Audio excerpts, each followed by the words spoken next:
Hi, everyone. Today's story is called Julius, the Baby of the World. You might recognize some of the characters in this story. If you think back, we read the story Chester's Way at the beginning of the year. And so when Chester and his friend met Lily, she moved into the neighborhood. And this book is kind of about Lily and her baby brother. It's written by Kevin Henkes. Julius, Baby of the World. Before Julius was born, Lily was the best big sister in the world. She gave him things, she told him secrets, and she sang lullabies to him every night. After Julius was born, it was a different story. Lily took her things back. She pinched his tail and she yelled insulting comments to his crib. "I am the queen," said Lily, "and I hate Julius."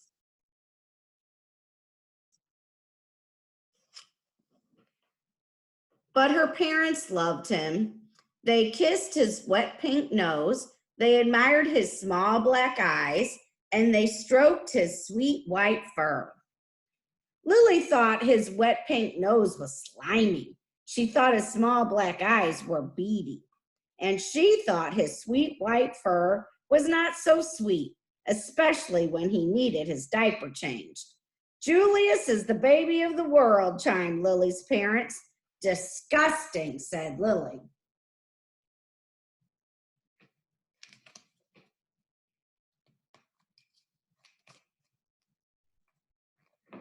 Lily had to share her room with Julius. "After Julius goes away, do I get my room back?" she asked. "Julius isn't going anywhere," said Lily's mother. And he didn't. He stayed and stayed and stayed. Lily was supposed to be very quiet while Julius slept. "After Julius goes away, can I talk like a normal person again?" she shouted. "Julius isn't going anywhere," said Lily's father. And he didn't. He stayed and he stayed and he stayed.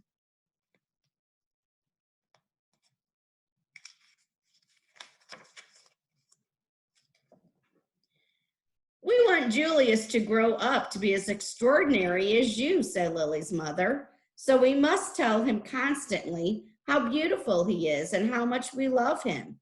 When no one was looking, Lily had her own idea.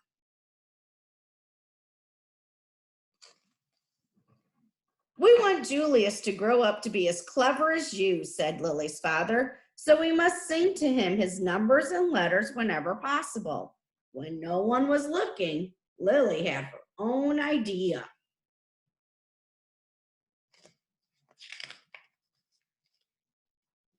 Lily's parents were more than a bit doubtful about leaving the two of them alone together. Lily tried to frighten Julius with her nifty disguises. She learned magic and tried to make him disappear. When that didn't work, she simply pretended that he didn't exist. Lily spent more time than usual in the uncooperative chair.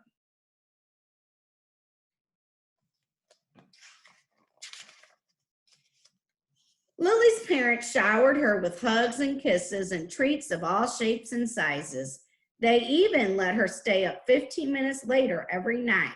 It didn't matter. Nothing worked. "I am the queen," said Lily, "and I hate Julius." But her parents loved him. They kissed his wet pink nose. They admired his small black eyes, and they stroked his sweet white fur. "Julius is the baby of the world," chimed Lily's parents. "Disgusting," said Lily.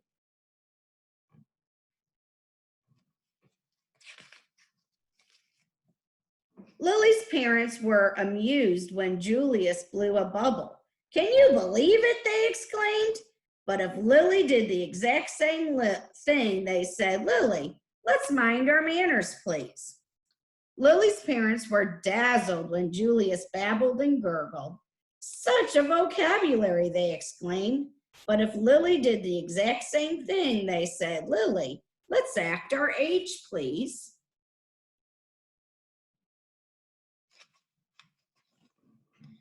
Lily's parents were amused when Julius screamed.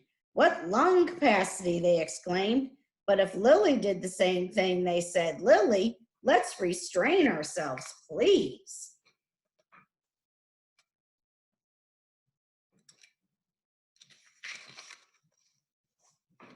One morning, while Lily was busy playing opera, her mother said, why don't you put some of that verbal exuberance to good use? Why don't you tell Julius a nice story? He's too little to understand a story, said Lily. He can understand in his own way, said Lily's mother. Okay, said Lily, smiling.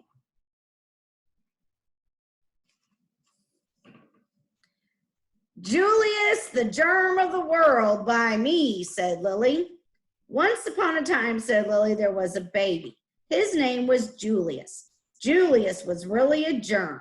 Julius was like dust under your bed. If he was a number, he would be 0. If he was a food, he would be raisin. 0 is nothing, and raisins taste like dirt. The end, said Lily. The story earned her 10 minutes in the uncooperative chair.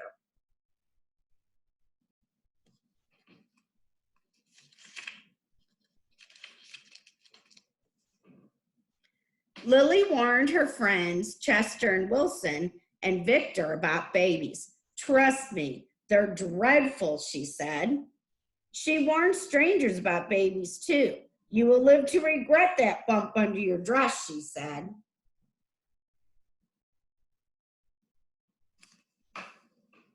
Lily ran away 7 times in one morning. I'm really leaving this time, she called.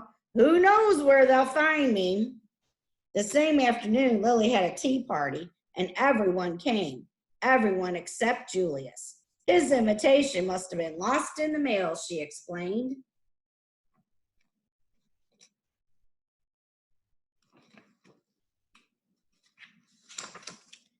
Lily had glorious dreams about Julius and ghastly nightmares too.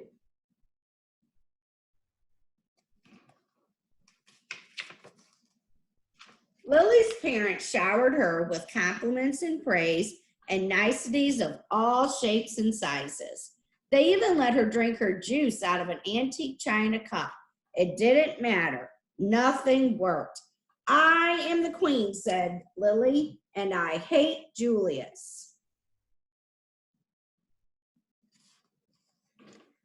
But her parents loved him. They kissed his pink nose. They admired his small black eyes, and they stroked his sweet white fur. Julius is the baby of the world, chimed Lily's parents. Disgusting, said Lily.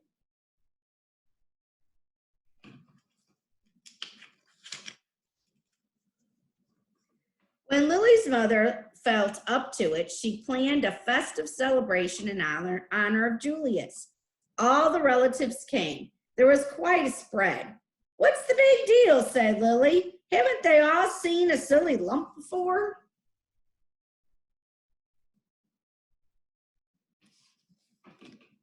Apparently not.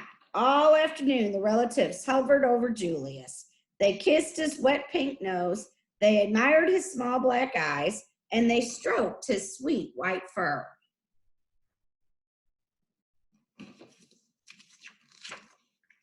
Disgusting, said Cousin Garland. What, said Lily. Julius, said Cousin Garland. I think his wet pink nose is slimy. I think his small black eyes are beady. And I think his sweet white fur is not so sweet. He needs his diaper changed. Lily's nose twitched. Her eyes narrowed. Her fur stood on end. and her tail quivered.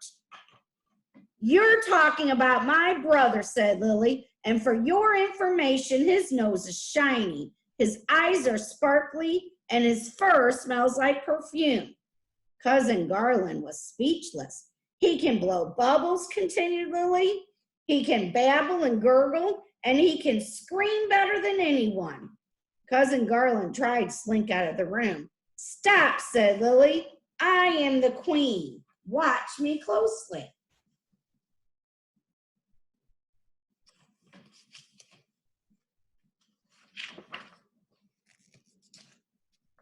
Lily picked up Julius. She kissed his wet pink nose. She admired his small black eyes, and she stroked his sweet white fur.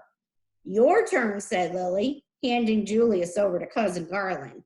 "Kiss, admire, stroke," Lily commanded.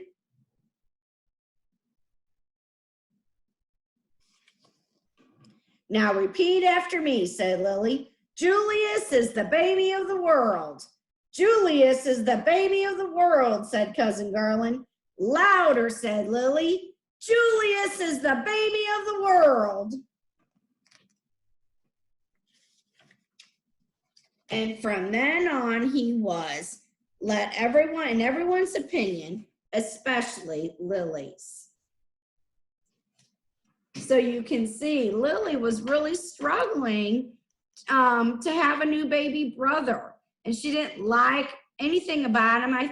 His parents were giving him a lot of attention. So I think Lily was feeling a little bit left out.